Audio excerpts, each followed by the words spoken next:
पुलिया प्रसंग के सभी साथियों की तरफ से, अपनी तरफ से महाप्राण निराला की इस पुण्यतिथि पर उनको नमन करते हैं। अभी दिवाकर जो हमारे पुलिया प्रसंग के एक महत्वपूर्ण साथी हैं, उनके दुख को भी हम लोग जो है अपनी श्रद्धांजलि व्यक्त करते हैं पुलिया प्रसंग के साथियों की तरफ से।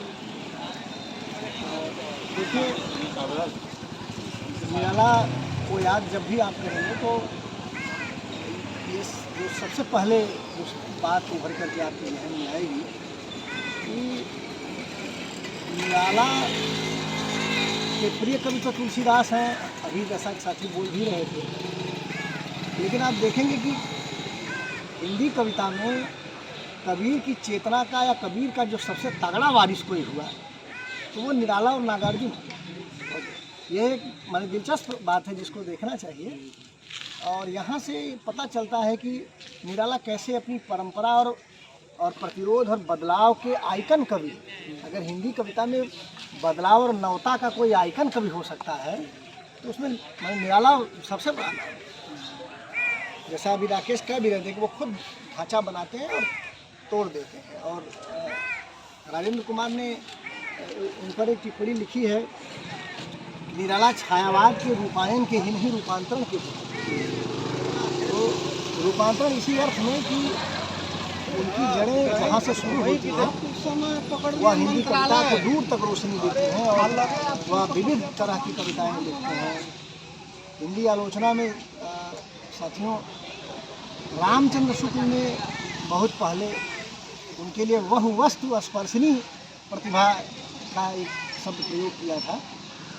और उसी विभाग से श्री प्रकाश शुक्ल ने आलोचना में निराला पर लिखते हुए जो किताब महामारी और कविता आई है उसमें आप पढ़े होंगे तो उन्होंने लिखा कि निराला की कविता बीमारी और बसंत के द्वंद्व पर खड़ी होती है, यानी उस पर वो डेवलप। तो ये दोनों जो टिप्पणियाँ हैं, माने वह वस्तु स्पर्शनी और बीमारी और बसंत के द्वंद्व में जो कविता की बात आती है, ये दोनों असल में निराला के कविता के विषय को लेकर के की गई टिप्पणियाँ हैं। माने उनके कला पक्ष को उस तरह नहीं ये संबोधित जो किस मुद्दे पर वो कविता लिख रहे हैं। और यह बात इसलिए ज़्यादा इम्पॉर्टेंट है क्योंकि माने छायावाद हिंदी कविता का साथियों वह समय है जब हिंदी कविता खड़ी बोली में खड़ी हो रही थी। द्विवेदी युग तक हिंदी कविता खड़ी बोली में उस तरह निखर नहीं पाई थी या उस तरह की ताकतवर कविता नहीं बन पाई थी, वो बन रही थी। लेकिन छायावाद पहला काव्य आंदोलन है जब नई तरह की हिंदी में हिंदी कविता अपनी पूरी ताकत का आभास दुनिया को देती है, साहित्य और कला जगत को देती है।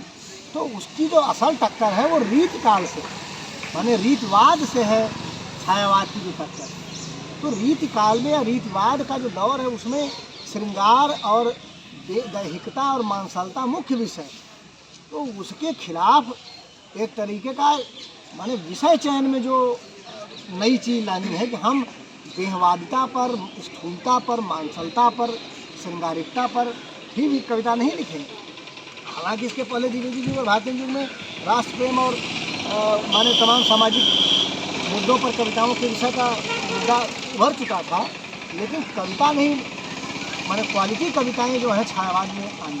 और जो अभी जूही की कली कविता की ज़्यादा बातचीत सबने की, मैं जानबूझकर उस पर अपनी बात रख दूं कि देखिए जूही की कली कविता इसीलिए क्रांतिकारी कविता है क्योंकि प्रेम पर या श्रृंगार पर मैंने निराला ने दिखाया कि उसी विषय पर कैसे अलग तरीके से लिखा जाता है। रीत काल में भी श्रृंगार पर लिखा जा रहा था, प्रेम पर लिखा जा रहा था, लेकिन प्रकृति के जो है उपादानों को उन्होंने उठाया और ये दिखाया कि जो दैहिकता आ रही है प्रेम के चित्रण में, दैहिकता नहीं होनी चाहिए बल्कि उसकी जगह जो प्रकृति का सूक्ष्म संस्पर्श है, वह जो सुवास है उसकी वो कविता में आता है।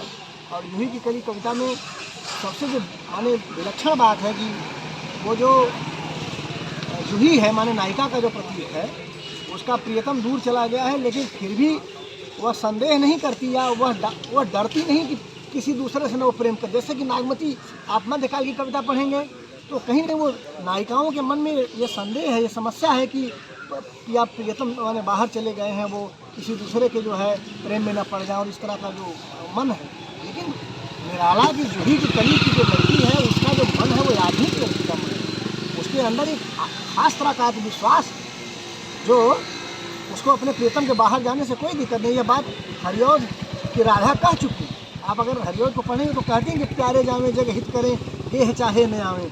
माने बाहर आप जाइए, जनता का कल्याण कीजिए, हमारी चिंता ना करिए, हम खुद को संभाल लेंगे। ये जो आधुनिक लड़की का मन है वो हिंदी कविता में उभरना शुरू हो गया था। तो जूही की कली कविता को इस कोण से भी देखें। और जैसे वर्दे मीणा वादनी का भी बहुत जिक्र आया, वर्दे मीणा वादनी में नवता का आग्रह तो कवि करता है। इस पर यह आरोप लग सकता है कि वो एक हिंदू देवी पर लिखा गया गीत है। एक बार इस पर विवाद भी बहुत हुआ था और इसी नाते उसको धार्मिक कविता का आरोप का माने उस पर चस्पा चढ़ाया गया। लेकिन आप देखेंगे तो वर्दे मीणा वादनी जैसी कविताएं असल में यह भी रूढ़ी और धर्मांता या धार्मिक तरह की जो रूढ़ियाँ हैं उस रूढ़िवाद के खिलाफ लिखी गई कविता। उसमें वो माने देश प्रेम की और सांस्कृतिक जागरण की भावना साफ साफ व्यक्त होती है। वो कहते हैं कि प्रिय स्वतंत्र रव अमृत मंत्र नव, है ना। तो वो अमृत मंत्र क्या है? वह प्रिय स्वतंत्रता की जो बात है और नवता की जो पुकार है वो असल में जो परंपरागत माने मध्यकालीन समय में जो धर्म और भक्ति को लेकर या आज हमारे समय में जो धर्म और आस्था को लेकर जिस तरह की जकड़बंदी या रूढ़िवादी या परंपरागत सोच लगातार काम करती है, तो धर्म के खिलाफ नहीं हो कविता। धर्म के भीतर से कैसे मानवता की स्वतंत्रता और उसकी करुणा और उसके प्रेम का एक जमीन रची जा सकती है, ये इसके आइकान निराला हो सकती है। ये बात ठीक है कि निराला ने तुलसीदास जैसी कविता लिखी और उसमें माने हिंदी में बहुत कम कविताएं हैं जो उस तरह माने मुस्लिम जो है उसके खिलाफ लिखी, मुस्लिम दमन को रेखांकित करी, बहुत कम कविता है। ये बहुत दिलचस्प और आश्चर्यजनक है कि जिस भक्ति काल में तुलसीदास वगैरह हुए और जो अकबर और मुसलमानों का दौर है उस समय की कविताओं में लगभग मुस्लिम जो दमन है उसका जिक्र नहीं मिलता। यह भी एक माने सवाल है। लेकिन निराला की इस कविता में वो शीतलच्छाया सांस्कृतिक सूर्य वो आता है कि माने उनके आक्रमण से हिंदू संस्कृति और उस पर प्रभाव पड़ता है। उसके आधार पर कई बार निराला के जो है दक्षिणपंथी ताकतों द्वारा उनका उपयोग अपने पक्ष में कर ले जाने का एक जो है संदर्भ उभरता है। लेकिन आप निराला को समग्रता में पढ़ेंगे तो निराला ने अपने लेखन में उस चीज़ को बार बार जो है दर्ज किया है कि हिंदू होना या भारतीय परंपरा और संस्कृति का होना वह एक सच्चाई है, आप उसको दरकिनार नहीं कर सकते, वह भी एक हकीकत। तो उसके भीतर से कैसे हम एक व्यवस्थित और वैज्ञानिक और तर्कसम्मत जीवन पद्धति विकसित कर सकते हैं, वो कविता इसका सबूत। इसी नाते जो दलित विमर्श के अभी एक लेख आया सर जो है दलित विशेषांग जो गाँव के लोग पत्रिका में कमल भारती का, जिसमें उन्होंने लिखा है कि राम की शक्ति पूजा, उसका शीर्षक है लेख का राम की शक्ति पूजा द्विज मनोभाव की कविता, ये शीर्षक है। यानी इस तरह के माने दलित विमर्श से संबंधित और भी कई विचारधाराओं से संबंधित लोगों ने कई बार इस तरह की बातें कही हैं, जिसमें ये ऐसा लगता है कि तुलसीदास को इसलिए नहीं पढ़ा जाना चाहिए या निराला को इसलिए नहीं पढ़ा जाना चाहिए क्योंकि वो ब्राह्मण थे और वो हिंदू संस्कृति के कहीं न कहीं माने उपयोग कर लिए जाने लायक उनके यहाँ सामग्री मिलती, माने उनको गलत तरीके से भी प्रयोग किया जा सकता है।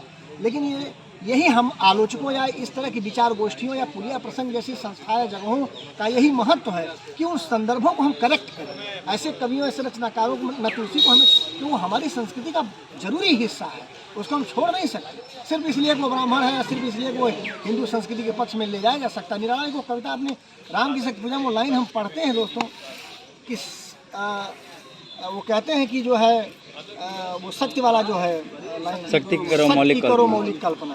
तो शक्ति की जो मौलिक कल्पना की वो बात करते हैं और जो कहते हैं कि शक्ति जो है रावण के पक्ष में चली गई है।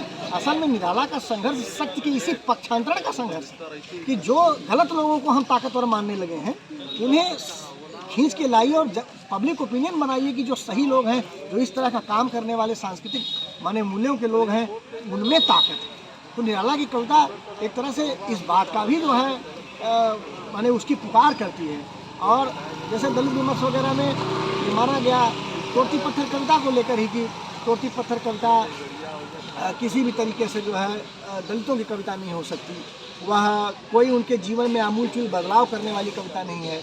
लेकिन निराला के यहाँ जिस तरह की दलित चेतना की कविताएं मिलती हैं, उनके विचार मिलते हैं, उससे ये बात तो कम से कम मानी ही जा सकती है कि उस समय निराला वो ज़मीन तैयार कर रहे थे, या उनकी कविता हिंदी कविता में वो ज़मीन तैयार कर रही थी, जिससे आज का जो दलित साहित्य या उस तरह का साहित्य है वह उस पर खड़ा हो सकता है। आप देखें, सुधा पत्रिका में उनका निबंध था राजनीति के लिए आवश्यक योग्यता। उसमें उन्होंने लिखा कि इसीलिए तोड़कर फेंक दीजिए जनेऊ, क्योंकि यह बड़प्पन का भ्रम पैदा करता है। और सम स्वर से कहिए कि मैं उतनी ही गरिमा रखता हूँ जितना मेरा नीच से नीच पड़ोसी भंगी या चमार रखता है। ये उनका कथन। और जो तमाम कविताओं का संदर्भ अभी निखिल वगैरह दे भी रहे थे, वो है, वो हिंदी के एक ऐसे बड़े महत्वपूर्ण कवि हैं जिन्होंने कहा कि ब्राह्मण समाज में ज्यों अछूत, यानी कैसे अपर कास्ट या हिंदू समाज का जो ऊपरी हिस्सा है उसमें भी पैदा होकर उसके भी अपने अंतर विरोधों का शिकार कोई हो सकता है, जो तुलसी के आप पाते हैं। तो निराला एक जो है माने हमारे सामने एक ऐसी मसाल की तरह है जो हिंदी कविता को उन तमाम अंतर विरोधों के बीच से पढ़ने के लिए बुलाते हैं, और हर तरह की जड़ता और हर तरह की चलती हुई यथास्थितिवाद के खिलाफ उनकी कविताएं खड़ी होती हैं। आज का कोई कवि माने शमशेर से लेकर श्री प्रकाश शुक्ल तक कोई कवि अगर किसी तरह की नवता और अपने समय की जड़ताओं और माने चलती हुई यथास्थिति से टक्कर लेगा तो वह स्वाभाविक तौर पर उसके सामने निराला का साहित्य होगा। मैं इन्हीं शब्दों के साथ आप सबको शुभकामना देता हूँ। और